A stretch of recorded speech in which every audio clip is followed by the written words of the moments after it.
Hello दोस्तों, मैं Kanhaiyalal Kothari agri success point के डिजिटल प्लेटफॉर्म पे मैं आपका स्वागत करता हूं। मैं आपके लिए लेके आया हूं पशुपालन का अगला टॉपिक, ऊंट। ऊंट की नस्लें। देखो, ऊंट की नस्लों को दो भागों में बांटा गया है, एक कुबड़ वाला ऊंट और दो कुबड़ वाला ऊंट। एक कुबड़ वाला ऊंट का जूलॉजिकल नेम होता है कैमेलस ड्रोमेडेरियस और दो कुबड़ वाले ऊंट का नाम होता है कैमेलस बैक्टेरियंस। दो कुबड़ वाला ऊंट इंडिया में लद्दाख में पाया जाता है मोस्टली। ऊंट का कुल होता है कैमेलिडी। ऊंट की नस्लें मुख्यतः ऊंट की नस्लें तीन नस्लें हैं, बीकानेरी, जैसलमेरी और मेवाड़ी।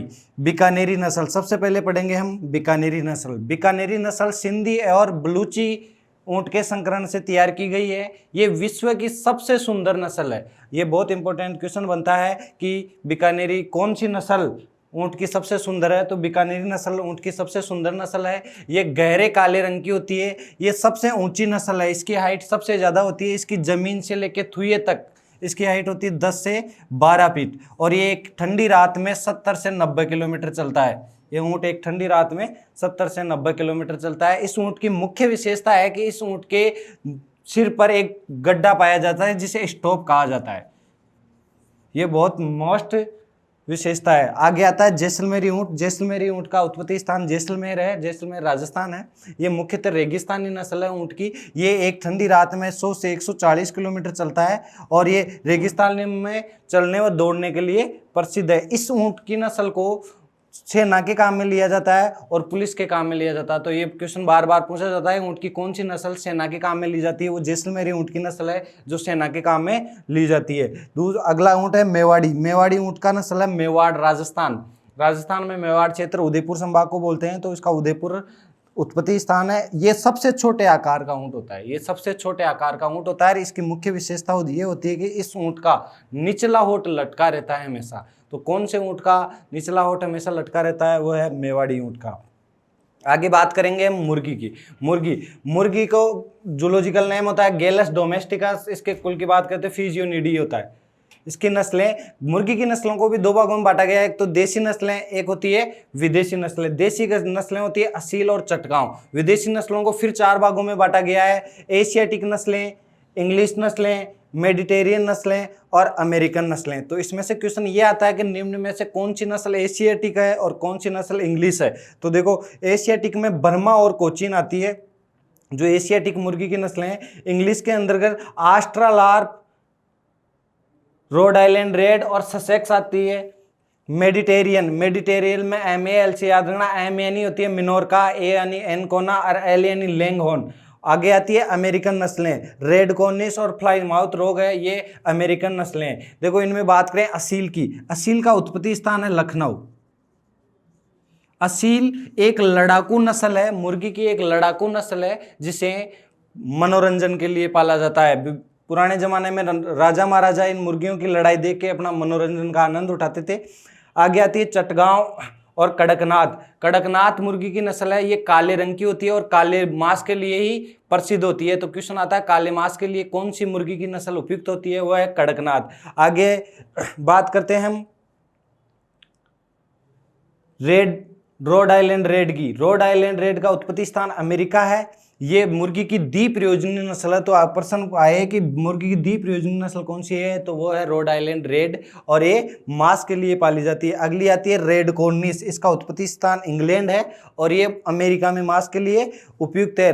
ध्यान रखना, इस रेड कॉर्निश मुर्गी के अंडे का रंग भूरा होता है। तो कौन सी मुर्गी के अंडे का रंग भूरा होता है? वो रेड कॉर्निश का होता है। फ्लाई माउथ रोग, इसका उत्पत्ति स्थान अमेरिका है और ये मुख्यतः मांस के लिए पाली जाती है। आगे आती है most important leghorn, white leghorn विश्व में सबसे अच्छी मुर्गी की नस्ल है जो विश्व में सबसे ज्यादा अंडा उत्पादन देती है। ये 260 अंडे प्रति वर्ष देती है। और देसी नस्लों की बात करें तो देसी नस्लें एवरेज 60 अंडे प्रति वर्ष देती है। तो मुर्गी की सबसे ज्यादा अंडा उत्पादक नस्ल है लेगहॉर्न और इसका उत्पत्ति स्थान है इटली। अगला टॉपिक अपना है मुर्गियों के रोग। आज पढ़ेंगे हम मुर्गियों के रोग। मुर्गियों में मुख्यतः रोग वायरस से होते हैं। ध्यान रखना, अगर कभी आपको पता भी नहीं हो रहा, ऐसा आ जाए ना भाई ये रोग मुर्गी में किसके द्वारा होता है, तो मुख्यतः मुर्गियों में रोग होते हैं। ज़्यादातर मुर्गियों के जो रोग होते हैं वो विषाणु के द्वारा होते हैं, उनके बारे में हम पढ़ेंगे। मुर्गियों का पहला रोग है रानीखेत रोग। रानीखेत रोग विषाणु से होता है, टार्टर फ्यूरेंस विषाणु। इसका क्या नाम है? टार्टर फ्यूरेंस विषाणु होता है। ये मुर्गियों का मुख्य रोग होता है जो सबसे अधिक चूजों में होता है। ये सबसे ज़्यादा चूजों को प्रभावित करता है। इस रोग से होने में मुर्गियों को श्वास लेने में तकलीफ होती है। मुर्गियां जब श्वास लेती है ना, तब सीटी की आवाज़ आती है और ये अच्छे से श्वास ले नहीं पाती है। इसके उपचार की बात करें तो F1 स्ट्रेन वैक्सीन और R2B स्ट्रेन वैक्सीन का टीका लगाते हैं। इसका दूसरा नाम है न्यूकैसले डिजीज। कई बार क्वेश्चन आता है न्यूकैसले डिजीज किस रोग का दूसरा नाम है? वह है रानीखेत रोग का दूसरा नाम है। आगे की बात करें तो हम आ जाए फाउल फॉक्स। फाउल फॉक्स ये विषाणु द्वारा होता है, बोरिलियोटा एबियम विषाणु। कौन सा विषाणु? बोरिलियोटा एबियम विषाणु के द्वारा होता है। ये मुर्गियों के जीवन काल में एक ही बार होता है। ये रोग मुर्गियों में पूरे जीवन में एक ही बार होता है और 8 से 12 सप्ताह की मुर्गियों को अधिक प्रभावित करता है। इस रोग के कारण 8 से 12 सप्ताह की मुर्गियां अधिक प्रभावित होती है। ये 3 प्रकार का होता है मुर्गियों में। फाउल पॉक्स का दूसरा नाम है चेचक। मुर्गियों में ये फाउल पॉक्स या चेचक 3 प्रकार का होता है। एक तो सूखी चेचक, आर्द्र चेचक और कोराइजा चेचक। सूखी चेचक त्वचा को प्रभावित करती है, आर्द्र चेचक ग्रास नली को प्रभावित करती है और कोराइजा चेचक नासिका को प्रभावित करती है। और आगे रोग मेरेक्स है, ये भी विषाणु से होता है। एक आता है गंबोरा रोग। कई बार क्वेश्चन आता है गंबोरा रोग किसमें होता है? मुर्गियों में होता है, विषाणु द्वारा। ये थे मुर्गियों को रोग। अगली क्लास में हम बात करेंगे पशुओं के रोगों की। ये जेट और आईसीआर की दृष्टि से बहुत ही इंपॉर्टेंट टॉपिक है।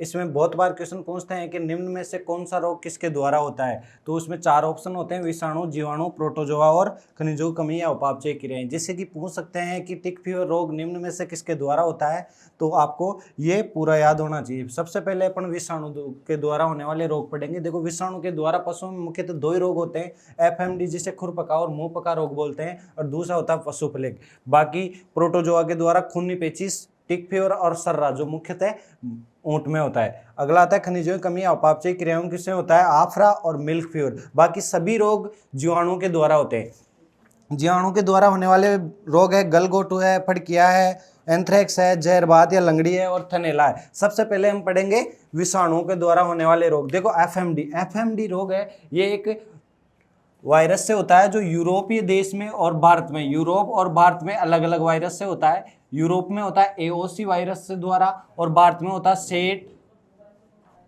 1, 2 और 3 द्वारा। ये वायरस के द्वारा पशु के खुर और मुंह में प्रॉब्लम होती है। खुर और मुंह पाक जाते हैं। जैसे कि मुंह पाक जाने से पशु खाना नहीं खा पाएगा, चारा नहीं खा पाता, अच्छे से पानी नहीं पी पाता, और खुर पक जाने से पशु अच्छे से चल नहीं पाता, लंगड़ा कर चलता है। तो इसमें खुर और मुंह में प्रॉब्लम होती है। इसके नियंत्रण के लिए FMD पॉलीवैलेंट वैक्सीन का टीका लगाते हैं। ध्यान रखना, FMD पॉलीवैलेंट वैक्सीन का टीका मई में, M से याद रखना, मई में लगाते हैं। और इसमें पशु प्लेग में GTV का टीका लगाते हैं जनवरी में। बाकी सभी टीके सभी रोगों में लगाते हैं जून जुलाई में। कब लगाते हैं? जून जुलाई में। तो इन 2 टीकों का याद रखना, एक तो जनवरी में लगता है, एक मई में, बाकी सभी जून जुलाई में लगते हैं। अगला आता है, अब जो छाले हैं, मुंह के छाले और पैर के छाले जो अलग अलग होते हैं ना खुरों में, इन दोनों में क्या होता है? अलग अलग लगाते हैं। मुंह के छालों में लगाएंगे 2% फिटकरी, और पैर के छालों में लगाएंगे या खुर के छालों में लगाएंगे अपन 1% कॉपर सल्फेट लगाएंगे। अगला रोग आता है पशु फ्लेग। ये फ्लेग रोग होता है, ये भी वायरस से, छान नहीं होगी, वायरस से होता है। इसके द्वारा पशु के शरीर पे छोटे छोटे धब्बे हो जाते हैं और पशु फ्लेग के कारण पशु के सारे प्राकृतिक छिद्र खुल जाते हैं, जिससे पशु के तीव्र दस्त हो जाते हैं, शरीर का तापमान बढ़ जाता है। वैसे देखो, सभी रोगों में शरीर का तापमान बढ़ता है, लेकिन एक रोग ऐसा है जिसमें शरीर का तापमान कम होता है, वो मिल्क फीवर में शरीर का तापमान कम होता है। बाकी सभी रोगों में शरीर का तापमान बढ़ता है, लेकिन इसमें सबसे ज्यादा बढ़ता है 104 से 107 डिग्री फ़ारेनहाइट तक। इसके नियंत्रण के लिए अपन GTV वैक्सीन का टीका लगाएंगे। GTV वैक्सीन का टीका जनवरी में लगाते हैं। आगे चलते हैं अपन, आगे आते हैं प्रोटोजोआ द्वारा होने वाले रोग। पहला आता है खूनी पेचिश। खूनी पेचिश रोग ये प्रोटोजोआ से होता है। इसके अंदर क्या होता है कि खून के साथ दस्त होते हैं, जिसके कारण पशु की कुछ समय में मृत्यु हो जाती है। टिक फीवर ये बेबेस या बाइजेमिया चिचड़ी द्वारा होता है, और इसमें पेशाब के साथ खून बाहर आ जाता है और पशु कुछ समय में मर जाता है। अगला रोग आता है सर्रा। ये मुख्यतः ऊंट में होता है। ये ट्रिपेनोसोमा एवांसाई से होता है। ये रोग एक बार हो जाने के कारण 3 साल तक चलता रहता है, इसलिए इसे तीव्रता रोग भी कहते हैं। आगे आते हैं खनिजों की कमी के द्वारा होने वाले रोग या उपापचय क्रियाओं के द्वारा होने वाले रोग। पहला आता है आफरा। देखो आफरा, जब पशु हरा व गीला चारा अधिक मात्रा में खा लेता है तो उसके डिकम्पोजिशन के दौरान यानी उपापचय के दौरान उसके पेट में एक गैस रिलीज होती है जो रुमेन में भर जाती है और पशु के सारे प्राकृतिक छिद्र बंद हो जाते हैं, जिससे वो गैस बाहर नहीं निकल पाती और पशु कुछ समय के अंदर मर जाता है। मुख्यतः इसमें पूछा जाता है कि इसका नियंत्रण कैसे करेंगे। इसका नियंत्रण अपन करेंगे या तो पशु को अरिंडी का तेल देंगे या पशु को खुले में दौड़ाएंगे या एक टोकार कैनुला यंत्र आता है उसके द्वारा पशु के पेट से इस गैस को बाहर निकालेंगे। अगला आता है मिल्क फीवर। मिल्क फीवर होता है पशुओं में कैल्शियम की कमी के कारण, और पशुओं में कैल्शियम की कमी होती है या तो अधिक दूध, पशु जब अधिक मात्रा में दूध देता है तब, या पशु तुरंत ब्याता है उसके बाद। तो ये तुरंत ब्याने के बाद या अधिक दूध देने वाले पशुओं में होता है कैल्शियम की कमी से। सभी रोगों में तापमान बढ़ता है, लेकिन एक ऐसा रोग है जिसमें शरीर का तापमान घट जाता है और पशु अपनी गर्दन को बाईं ओर रखता है, बाईं ओर पीठ पे रखता है, और इसके नियंत्रण के लिए 25% कैल्शियम बोरोग्लूकोनेट का प्रयोग करते हैं अपन। आगे आते हैं जीवाणु द्वारा। देखो ज्यादातर रोग पशुओं में जीवाणु द्वारा ही होते हैं। सबसे पहला आता है गलघोटू। ये पासुरेला स्पीसीज के द्वारा होता है। पासुरेला बोविसेप्टिका और बुबेली सेप्टिका। बुबेली सेप्टिका से तो होता है भैंस में और बोविसेप्टिका से होता है गाय में। इसके कारण देखो इसके नाम है गलघोटू। इस रोग में इसको HS भी बोलते हैं, होमोजियस सेप्टिसेमिया। इसमें गला घुट जाता है यानी पशु के गले में सूजन आ जाती है, जिससे पशु आसानी से सांस नहीं ले पाता और गुर गुर की आवाज करता है, और कुछ समय के बाद में पशु की मृत्यु हो जाता है और पशु खाना पीना बंद कर देता है। गलघोटू इसके नियंत्रण के लिए HS वैक्सीन का टीका लगाते हैं जून जुलाई में। आगे आता है फड़किया रोग। ये रोग जीवाणु द्वारा होता है। ये क्लाइस्ट्रीडियम बेलासियाई द्वारा होता है। ये रोग हो जाने के कारण पशु अचानक फड़फड़ा कर मर जाता है। ये मुख्यतः भेड़ और बकरी में होता है। इसके कारण होता है पशु के शरीर धनुषा आकार हो जाता है। पशु का शरीर धनुषा आकार हो जाता है और इसी का नियंत्रण के लिए एंटीवैक्सीन का टीका अपन लगाते हैं। फिर आता है एंथ्रेक्स। ये बेसिलस एंथ्रेसिस जीवाणु से होता है। ये एकमात्र रोग है जो भेड़ों में होता है, जो जानवरों से मनुष्य में फैलता है। तो काफी बार पूछा जाता है कि ऐसा कौन सा रोग है जो जानवरों से मनुष्य में फैलता है, वो होता है एंथ्रेक्स। इसीलिए इस रोग का पोस्टमार्टम नहीं किया जाता। तो कई बार प्रश्न आता है कौन से रोग का पोस्टमार्टम नहीं किया जाता? एंथ्रेक्स का नहीं किया जाता। इस रोग के कारण पशु के शरीर में तीव्र दर्द होता है, पेट में दर्द होता है और कुछ समय के बाद में पशु मर जाता है, और इसका नियंत्रण के लिए एंटी एंथ्रेक्स वैक्सीन का टीका लगाते हैं। आगे आता है थनैला रोग।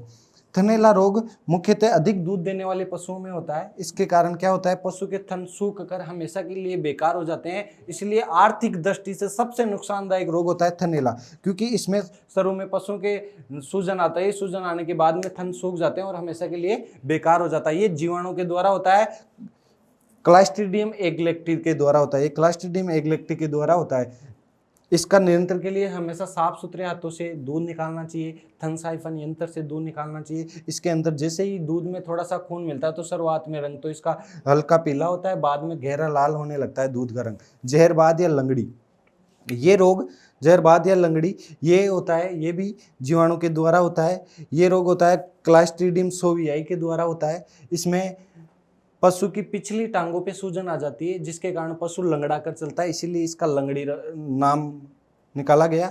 आगे होता है जैसे ही सूजे हुए भाग में पिछली टांगों पे सूजन आ जाती है, सूजे हुए भाग को दबाने पर उसमें चुरचुर की आवाज आती है, इसलिए इसे चुरचुरिया रोग भी कहते हैं। और सूजे हुए भाग पर अगर आप चीरा लगाते हो तो उसमें काला कोलता जैसा पदार्थ निकलता है, जिससे सड़ी मछली की समान बदबू आ जाती है। तो ये थे पशुओं के रोग। अपन कल पढ़ेंगे अगले टॉपिक।